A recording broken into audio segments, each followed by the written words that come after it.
র্যাঙ্কিংয়ে শীর্ষে উঠলেই ধরা, ঠিক এমনই এক নির্মম বাস্তবতার দেখা মিলে ফুটবল বিশ্বকাপে। 1992 সালে ফিফা বিশ্ব র্যাঙ্কিং চালু হওয়ার পর থেকেই যতগুলো বিশ্বকাপ অনুষ্ঠিত হয়েছে, সেই আসরগুলোর একটিতেও র্যাঙ্কিং এর শীর্ষে থাকা কোনো দলই বিশ্বকাপ জিততে পারেনি। তাই আর্জেন্টিনা যখন বিশ্ব চ্যাম্পিয়ন হয়ে এসেছিল এবারের টুর্নামেন্টে, তখন দুশ্চিন্তার ভাঁজ পড়েছিল অনেক ভক্তের কপালে। তবে তাদের জন্য এবার সুখবর, ফিফার নতুন র্যাঙ্কিং হালনাগাদে কিনা শীর্ষে আর মেসিরা নেই। খালি চোখে যা কষ্টদায়ক হলেও ইতিহাস বলছে এতে খুশি হতে পারে এবার আর্জেন্টিনার ভক্তরা। কেননা আলবিসেলেস্তেদের টপকে এখন যে শীর্ষে উঠে গেছে গতবারের ফাইনালিস্ট কিলিয়ান এমবাপের ফ্রান্স। তবে কি এবার থেমে যাবে দুর্দান্ত শক্তিশালী দলটি?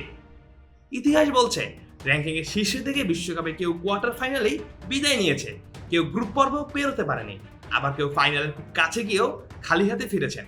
1998 সালে ব্রাজিল সবচেয়ে কাছাকাছি পৌঁছেছিল। রোনালদো নাজারিওদের সেই দল বিশ্বকাপের আগে ছিল বিশ্বের 1 নম্বর দল, কিন্তু ফাইনালে স্বাগতিক ফ্রান্সের কাছে হেরে স্বপ্নভঙ্গ হয়ে যায় তাদের। এরপর থেকে যেন র্যাঙ্কিং এর সেরার অভিশাপ আরো ভয়ঙ্কর হয়ে উঠেছে। 2002 সালে শীর্ষে থাকা ফ্রান্স গ্রুপ পর্ব থেকে বিদায় নেয়। 2006 ও 2010 সালে ব্রাজিলকেও থামিয়ে দেয় প্রতিপক্ষরা। 5+ স্টার রেটিং প্রাপ্ত দেশের সর্বোচ্চ বিদ্যুৎ সাশ্রয়ী ও eco friendly Walton AC. Walton air conditioner, smart comfort এখন নেক্সট লেভেলে। 2014 সালে স্পেন বিশ্ব চ্যাম্পিয়ন ও র্যাঙ্কিং এর সেরা দল হিসেবে বিশ্বকাপে গিয়েও প্রথম রাউন্ডে বিদায় নেয়।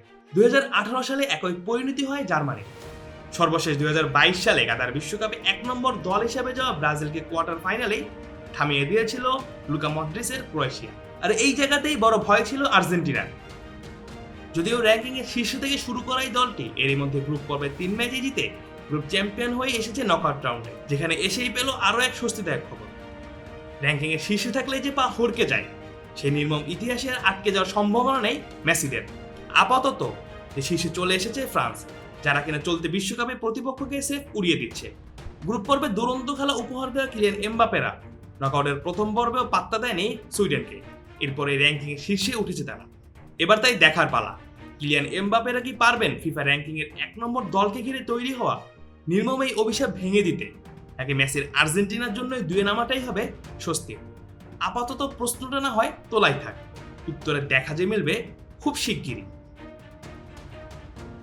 Mujahidul Islam Zahid, on field.